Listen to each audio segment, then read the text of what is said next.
Good morning, Carabini. It's RJ back with another video. So let's get to it. Today's random Mike Schmidt item of the day. Got two here of the same style. One I've had and shown off before. The other I just picked up. Still need one more in the set. So from 1995, Mike Schmidt's induction day, a company called Photophile. You can see it down here, copyright 1995 by Photophile. Put out these souvenir sheets to celebrate Mike Schmidt's induction into the Major League Baseball Hall of Fame. And they were just the sheets themselves, but when you purchased them, if you were lucky enough to be in Cooperstown on July 30th, 1995, the Hall of Fame has its induction ceremonies on Sundays, but the local post office stays open all day that day, specifically because they actually make some money putting postage on people's stuff that they want to get postmarked with that date and that special induction day stamp. So you could buy those photo files and then get them postmarked and stamped at the Cooperstown post office, which is what's happened here. Now, there were three images. This one here is number 63. There's actually a 61 and a 62. I just picked up number 62. The key here is to make sure you get it with the induction day postmark. The stamps often change because it's whatever the post office had lying around that day, and you can see it cost 32 cents because here they had two different stamps that equaled 32, so it cost 32 cents back in the day. This one is number 62. Just picked this one up off the bay not too long ago for a really inexpensive price. And there's one more, numbered 61, that I haven't been able to find, but I will keep searching. So those are my random Mike Schmidt items of the day. Just on a side note, it is Saturday morning as I'm filming this, or actually it's just a Saturday afternoon by now, and I do have Hobbypalooza on in the background, so by the time you're watching this, it's likely, certainly that Hobbypalooza is no longer active, but I just wanted to shout out Hobbypalooza and let everybody know that I am watching. Today's random baseball item of the day. Two cards, the same card, one's a colored version, one's a non-colored version, and not what you would think, but the Mega Card Collectors Club offer card. So, talks to you about what you get if you join the Mega Cards Collectors Club. This was the Conlon collection cards. This is the company that was producing those all the time. And you can see here you've got some cool stuff on the to join the Collectors Club. I actually did join the Collector Club. Did get a couple newsletters and whatnot. It didn't last long. The company went belly up pretty quickly. But it was kind of cool. These days, I don't think there are collector clubs, so to speak, but you can join Topps's clubs, so to speak. You get a membership to the Topps.com thing, whatever they're doing. Certainly a lot of people have joined PSA's stuff. So there are still collector clubs, but not in the same light or vein as they used to be. And it used to be you'd have to fill out these little cards and send it away and join the club. Nowadays, everything's done online, so you don't have that problem anymore. Anyway, today's trivia question. Today, you're still in keeping with this day in baseball theme for the month of June. This day in baseball history, June the 24th, 1933. This Hall of Fame Pirate hit for the cycle. Name him. Very simple question. What you're playing for, still getting rid of all my Topps Gallery Hall of Fame cards from 2003. This week, each card will be one manager Hall of Famer and one former Negro League player. A lot of times the Negro League players will be people who ended up getting into the Hall of Fame because of their Major League career. But in this case, I think Irvin was probably in the Hall of Fame for both. He's one of the few players that I believe actually got into the Hall of Fame when you consider the totality of their career in both the Negro League and the Major Leagues. And then Tommy Lasorda, veteran manager of the Los Angeles Dodgers, obviously. Those are the two cards you're playing for. So if you send me a guess to that trivia question, shoot me an email. I will include my email in the description below, along with a repeat of that question. You will have today and tomorrow to answer. We'll pick a winner on Sunday. You could win. Good luck to everybody on that one, all right? Today's, what I'm showing off, simple thing, little box set. This one is from, let me check the date to make say it properly, 1988, the K-Mart Boxed Set, produced by Topps. Baseball's memorable moments, 33 cards. Here are the players in the set, if you want to pause there and read. I'm actually going to go through every one of these because unlike most other card sets, like Fleer, they would call it X, Y, or Z, but it didn't have anything. The cards that they included really had little to do with the name of the box set itself. They would say league leaders. These guys weren't necessarily league leaders. They might have been fourth, fifth, sixth, something like that. Award winners. Not every one of them ever won an award.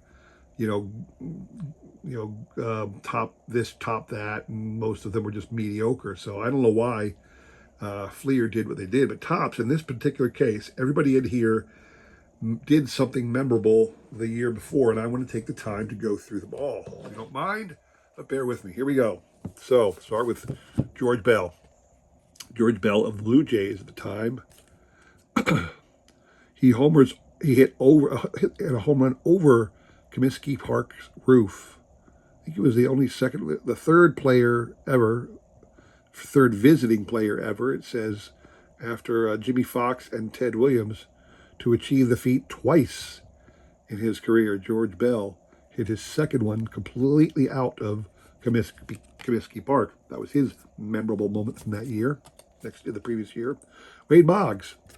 Wade Boggs collects 200 hits year after year. So again, his fifth consecutive season of 200 hits. They kind of mentioned that he was the fourth player in modern baseball to do that. Although Wee Willie Keeler did it 8 times in the late 1890s and extending to 1901. So Wee Willie Keeler takes the total nod of 200 hits consecutively. Interesting one here for George Brett. George Brett he was a third player. It was the second time what is it? Is he the first person who ever did it? He hit 4 home runs in October. What does it say? I'm just going to read it. So Kansas City, Missouri, October the 6th, 1985.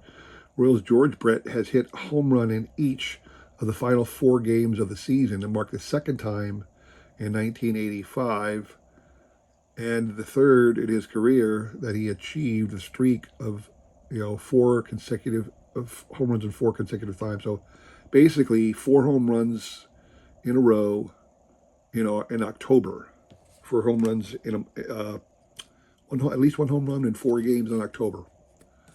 Jose Canseco, it's like American League Rookie of the Year. Is that what it says? Yep, he was Rookie of the Year. That was his. This is actually supposed to be 1988. I don't know why it's talking about an 86 moment, but again, these are just memorable moments. Maybe they're not necessarily from the year before. Jack Clark, 1985, October. Yeah, it's talking about, okay, so it's not necessarily something that happened in that particular year, the year before this, because this is going back to 1985, when Jack Clark hit a dramatic home run to send the Cardinals into the World Series in '85. So yeah, they just are memorable moments. Will Clark, the 53rd player to belt a home run in his first Major League at-bat. So there you go, in case you didn't know, Will Clark homered in his first at-bat. We got Roger Clemens. Some tells me it's about his 20 strikeouts. Nope. Yep. First pitcher ever to record 20 strikeouts in a 9-inning game. Yep, that's what you'd expect on a memorable moment featuring Roger Clemens from that era. Vince Coleman's going to be a steal record. The century mark is his gold. Yep. Topped 100 stolen bases in the 3rd straight year. He was a lightning fast player back in the day, and if he hadn't been dealing with such demons the way he did, he might have been comparable to Ricky, but certainly he never approached Ricky's legendary status. but he was a speed demon. Dawson talking about the year before, set the all-time team record for the Cubs with 15 home runs in a month. There you go. 15 home runs was in the month of August. 15th home run in the month of August set a team record for the Cubbies. That's Dawson's memorable moment. Dwight Gooden, probably back into his rookie season, back in 1985. So he won his 20th game, and at 20 years, 9 months, 9 days, he became the youngest pitcher in modern era to win 20 games. He beat Bob Feller by a little bit. Dwight Gooden. Pedro Guerrero. What did Pedro do? Hit the 15th home run of the month back in June. So he hit 15 home runs in a month back in June to set the National League record and tie a big league record for June. Who is Ruth of the Yankees, Bob Johnson of the A's, and Roger Maris of the Yankees all did it, but they were all American League players, and Pedro Guerrero did it in the National League. So for the month of June, he hit 15 home runs, set the standard in June for the National League. Tony Gwynn, selected National League Player of the Month. Not sure why that's, I guess that's the memorable moment. He got National League Player of the Month. Back then, Rickey Henderson, the youngest player to reach 700 stolen bases. No doubt. Rickey Henderson was on a pace to be long remembered as the greatest stolen base leader of all time, rightfully so.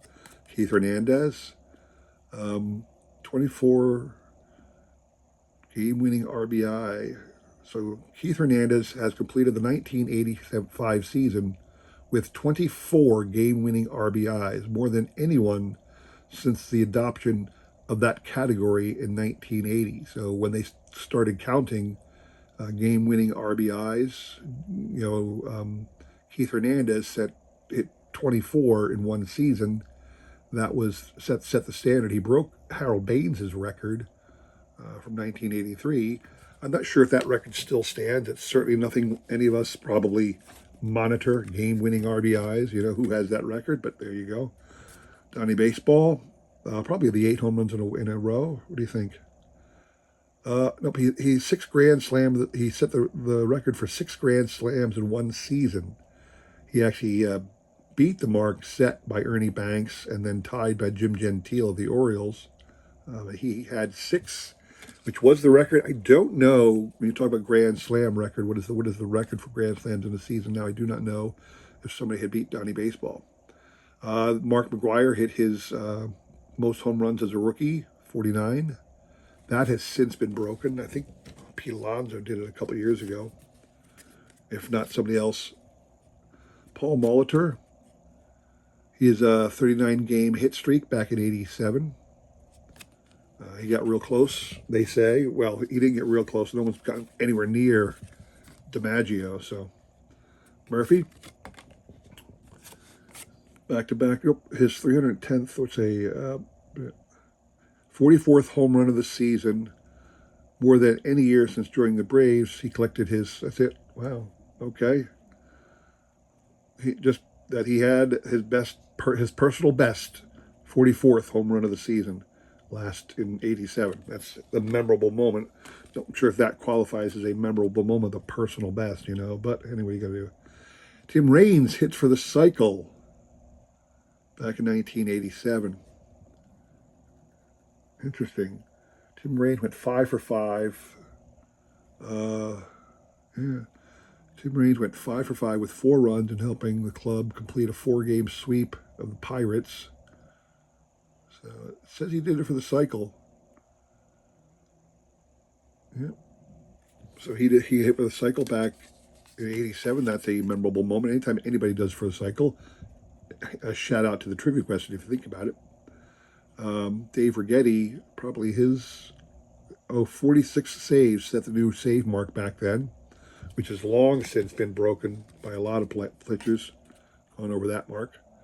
Ripken had set a consecutive innings streak 8,243 consecutive innings. Obviously, he went on to continue that for quite a while because maybe, I don't know how many innings he got into every game. He didn't necessarily stay for every inning.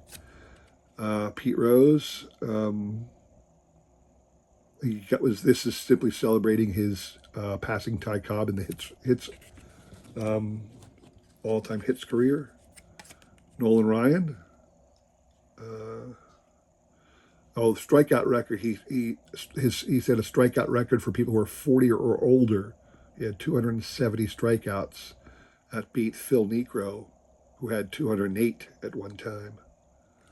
No doubt Ryan was the greatest strikeout pitcher ever. Benito Santiago, he had a 34-game hitting streak to establish a rookie record. It's kind of cool. People forget that Benny was a really impressive rookie when he came up. Mike Schmidt this is when he passed Eddie Matthews for the most home runs in a career as a third baseman. That is a memorable moment. Mike Scott. Yeah, he did Mike hurled a no-hitter. I believe it was the one that put the Astros into the playoffs back in '86, if I remember correctly. So he hurled a no-hitter that sent the Astros into the playoffs back in '86. Sadly, they were not able to overcome the Mets and get to the World Series. Would have been nice to see. He was a great pitcher, Mike Scott. Kevin Seitzer. 200 most hits as a rookie, it says. What is it? Oh, he had a lot of hits. He had 207 hits as a rookie. 6th on the all-time list in that category. Lloyd Wainer had 223 as a rookie. I think that's still the standard for a rookie hit total. Ozzie Smith talks about his dramatic Game 5 walk-off. That was quite the hit when Ozzie hit an unexpected home run. Darryl Strawberry, his 30-30 season back in 1987. That is a memorable moment. And again, the whole point of these cards are memorable moments, and it doesn't have to be the year before. Sutcliffe gets the Cy Young back in '84. Fernando, there you go. He went 41 in the third inning without allowing a run. That's far short of the record, obviously, but, I guess it's probably a Dodgers mark. Todd Worrell, 36th save, which was a record for you rookies. 23 was the standard beforehand. That's pretty impressive. It just shows you that even back in '86, closers, your bullpen was becoming more and more important in the world of baseball. And then finally, Robin Yount, selected talked about his 1982 MVP season. So that is the Kmart Boxed Set from 1988. Memorable moments, not necessarily memorable moments from the year previous, but going back to several different campaigns in the mid to early '80s. Talked about how each of these players did something memorable. Nice little box set. Again, these box sets shouldn't cost you more than $5, if that. And you always get a lot of awesome Hall of Famers. So I highly recommend you invest a couple bucks to buy these sets when you can. So that's all I have for you today. Hope you enjoyed that. If you did, please consider liking, subscribing, commenting, all that jazz. I really do appreciate your support as I try my best to support everybody else in this great card community, all right? Don't forget the trivia question. Hope to see you back on Sunday when we do the recap, all right? Have a great week and take care.